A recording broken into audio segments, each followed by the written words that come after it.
Oke, pertama-tama gue mau ngucapin minal aidin wal faizin, mohon maaf lahir dan batin ya. Kalau misalnya gue ada salah-salah kata atau perbuatan, tolong dimaafin. Thank you cuy. Oke, gue sebenarnya rada kecewa sama HP ini. Harga udah nyentuh 3,7 juta tapi belum 5G. SoC yang dipakai juga SoC lawas yang dikasih embel-embel ultra. Dan setelah pakai HP ini selama 2 minggu, ada beberapa keluhan lagi yang harus gue sampaikan ke kalian. So, tonton video ini sampai habis bareng gua Dendi dan langsung aja kita mulai videonya. Let's go. Pas Redmi Note 13 series di launching sama Xiaomi Indonesia, jujur aja gua excited banget cuy. Karena kalau dilihat specs-nya tuh menarik banget. Apalagi ditambah kebiasaan Xiaomi yang ngasih harga Redmi Note-nya tuh kadang-kadang suka nggak ngotak, menarik banget. Redmi Note 12 seriesnya aja yang paling mahal itu cuma 4,6 juta pas awal rilis lewat Redmi Note 12 Pro 5G. Ekspektasi gue buat seri selanjutnya si Redmi Note 13 seriesnya ya harganya nggak akan beda jauh kan. Cuma pas launching gue terheran-heran cuy.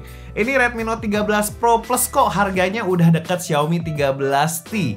Dan kalau dilihat by specs harusnya Xiaomi 13T jauh lebih bagus. Dan pas lihat harga HP ini si Redmi Note 13 Pro 4G lah 3,7 juta belum 5G. What the heck man? Eits, tenang, di Redmi Note 13 Pro 4G ini juga punya kelebihan kok cuy. Yang gua rasain kelebihannya ada di layar. Walau emang pakai panel AMOLED kayak kebanyakan HP 3 jutaan lain, tapi tuningannya pas cuy buat lo yang suka layar gonjreng. Layarnya itu bener-bener bisa manjain mata lo dengan warna pop-up-nya, vibrant, bening. Jauh dari kata layar yang punya warna akurat yang biasanya pucat warnanya.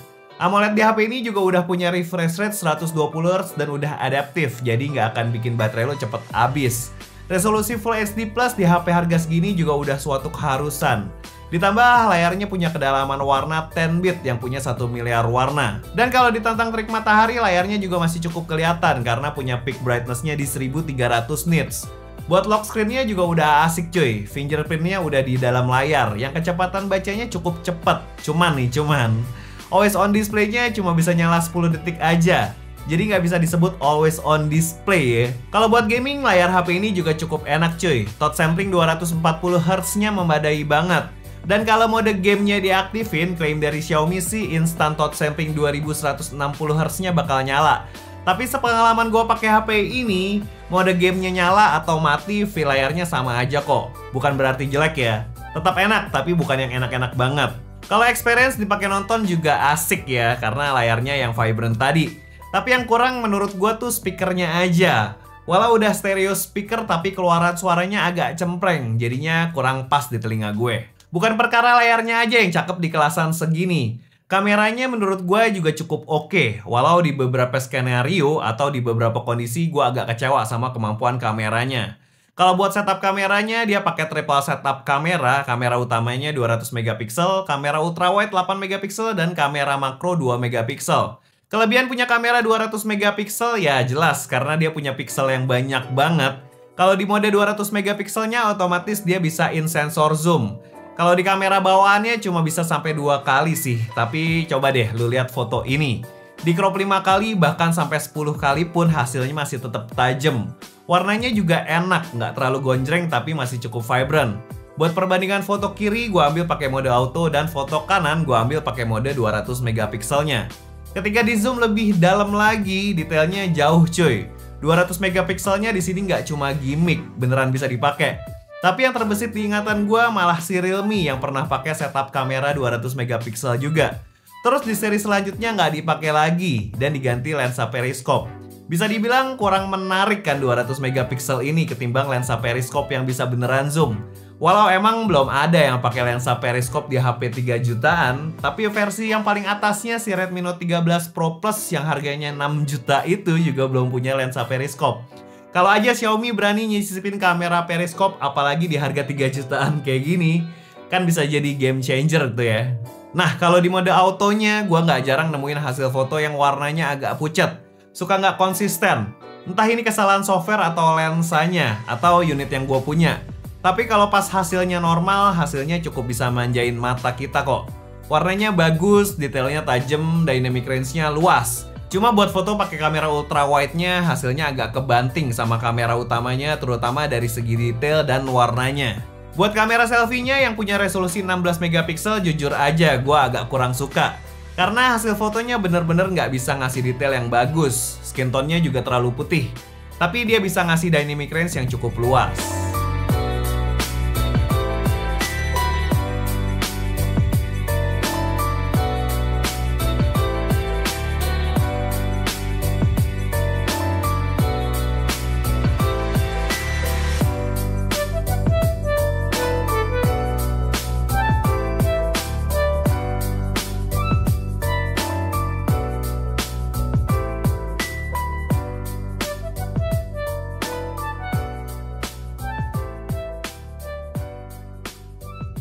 Oke, ini adalah contoh video dari Redmi Note 13 Pro 4G di resolusi 1080p 60 fps di kamera utamanya.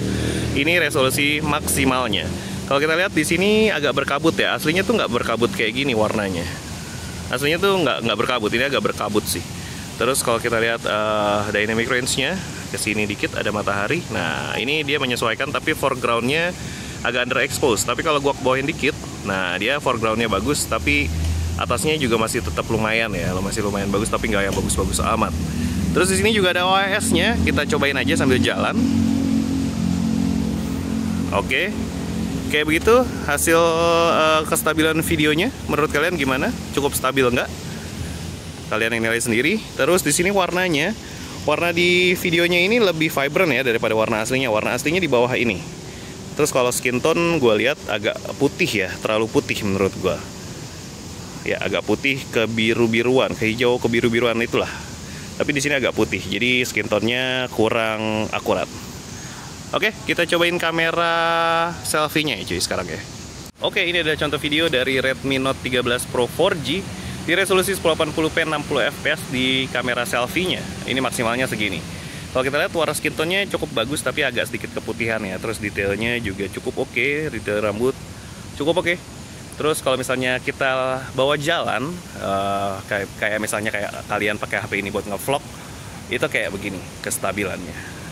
Terus kalau kita lihat dynamic range-nya, nah dynamic range-nya di belakang, di awannya ini nggak kelihatan sama sekali ya, dia putih semuanya. Tapi di gentengnya ini masih cukup bagus warnanya, walau agak sedikit overexposed. Sementara di muka gua ngerasa overexposed ya malahan ya, kayak gini. Jadi warnanya agak aneh gitu.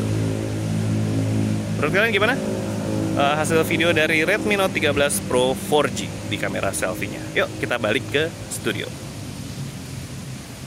Oke, mungkin dua hal tadi yang bisa gue share ke kalian buat keunggulan Redmi Note 13 Pro 4G versi gue setelah gue pakai selama kurang lebih 2 mingguan.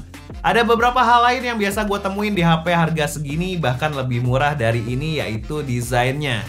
Coba deh bandingin desain belakangnya si Redmi Note 13 Pro 4G sama Poco M6 Pro. Bisa gue bilang overall mirip cuy, bahkan sama persis ya. Garis desain kayak gini tuh juga udah dipakai sama Redmi Note 13 Basic juga. Ya emang satu naungan Xiaomi ya. Tapi beberapa HP yang punya desain kayak gini otomatis jadi kayak kelihatan itu lagi. Bosen. Cuma patut gue apresiasi juga buat desain layarnya nih cuy. Bezelnya cukup tipis dan hampir simetris di semua sisinya. Ngebuat Redmi Note 13 Pro 4G ini enak dipandang. Ditambah layarnya juga punya perlindungan Gorilla Glass 5. Buat SoC-nya ini rada nggak wajar. Secara harga Redmi Note 13 Pro 4G udah di 3 juta gede. Dan biasanya di harga segitu lo bisa dapat HP yang pakai SoC Snapdragon 695, 7S Gen 2, bahkan di harga segini ada yang udah pakai Dimensity 8050. Sementara Redmi Note 13 Pro 4G ini masih pakai SoC lawas si MediaTek Helio G99 yang ada embel-embel ultranya. Emang di beberapa fitur di unlock ya, contohnya support kamera sensor 200 megapiksel. Tapi come on, Helio G99 itu udah kelasan HP 2 jutaan cuy. Bahkan ada HP sejutaan yang pakai G99 juga. Gua agak nggak bisa terima gitu, HP 3,7 juta masih pakai G99 jadul. Mungkin ini bisa jadi PR Xiaomi ke depan ya, minimal diperhitungkan lagi lah kalau buat rilis smartphone-nya di Indonesia. Ya kan udah 200 megapiksel bang, kan udah ada ultra wide bang, kan udah ada ini itu bang. Duh, wake up cuy, wake up. SoC kan otak smartphone ya, dimana pemrosesan data saat kita pakai smartphone-nya diolah di situ semua. SoC bagus pasti punya ISP yang lebih bagus juga. Efeknya bakal menghasilkan foto yang bagus. Sayang pakai hardware kamera yang bagus tapi SoC-nya masih pakai SoC jadul. Walau buat performa dan efisiensi Helio G99 masih cukup oke di 2024, cuma 3,7 juta dapat G99 cuy, agak lucu. Tapi tenang, kalau kalian tetap ngincer Redmi Note 13 Pro 4G yang sama kayak gua ini, lo bisa beli di tokonya Studio Ponsel cuy. Selain harganya lebih murah, lo juga bisa dapat cashback hingga 300.000. Jadi langsung aja cek link pembeliannya yang udah gua taruh di kolom deskripsi. Nah, buat skor sintetisnya G99 Ultra masih mirip sama G99 biasa cuy. Antutunya dapat di 433 ribuan. Gua geber di CPU throttling juga nggak terdeteksi throttlingnya. Aman, hijau semua. Wajar karena ini SoC low power ya. Tapi kalau dibuat main game berat kayak Genshin Impact atau game berat lainnya rada ngos-ngosan cuy, terutama di Redmi Note 13 Pro 4G nih. Di settingan lowest 60 fps, gue mainin selama 30 menit jarang banget nyentuh 60 fps. Seringnya ada di sekitaran 30-40 fps doang. Dan pas main bener-bener sering frame drop cuy. Kelihatan dari grafiknya rada nggak nyaman kalau main Genshin di HP ini. Dan dia dapat rata-rata fps-nya cuma di 37 fps. Kalau suhunya terbilang adem di sekitaran 40 derajat aja. Tapi kalau dibuat main game casual kayak Mobile Legends, PUBG Mobile, aman cuy.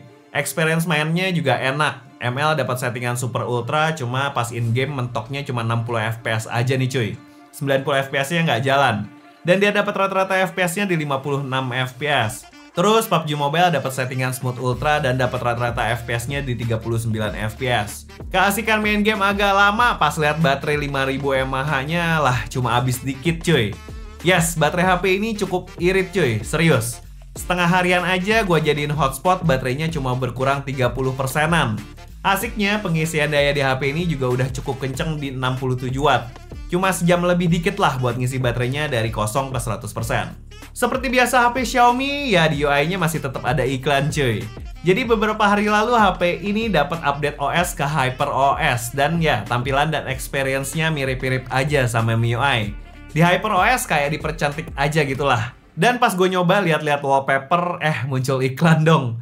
Dan iklannya nggak cuma sesekali cuy, sering banget. Parah nih. Untuk connectivity jelas ya HP ini belum dukung 5G. Tapi Wi-Fi, Bluetooth, Infrared Blaster udah ada. Sensor juga lengkap, ada gyro hardware. Fitur lain kayak NFC dan Dolby Atmos aman, udah pasti ada. So buat lo yang doyan ngegeber HP buat main game atau 5G jadi syarat utama lo cari HP, ya HP ini nggak usah diperhitungin lagi cuy. Tapi kalau demen HP yang punya desain manis, layar kinclong, bezel tipis, terus butuh kamera yang resolusinya gede, ya lu wajib pertimbangin beli HP ini. Apalagi Studio Ponsel ngasih cashbacknya gede banget cuy. Langsung cek link pembeliannya yang udah gua taruh di kolom deskripsi. Dan segitu aja review Tech Indo buat pemakaian Redmi Note 13 Pro 4G selama 2 minggu. Makasih banget buat kalian yang nonton video ini dari awal sampai akhir. Jangan lupa like video ini dan share video ini ke teman kalian yang membutuhkan. Dan jangan lupa buat subscribe channel ini kalau belum, follow juga IG dan TikTok kita. Gue Deddy pamit, ciao. Parah. 3,7 juta, 3,9 juta, belum 4G, masih 4G. Ya, walau kameranya lumayan bagus sih.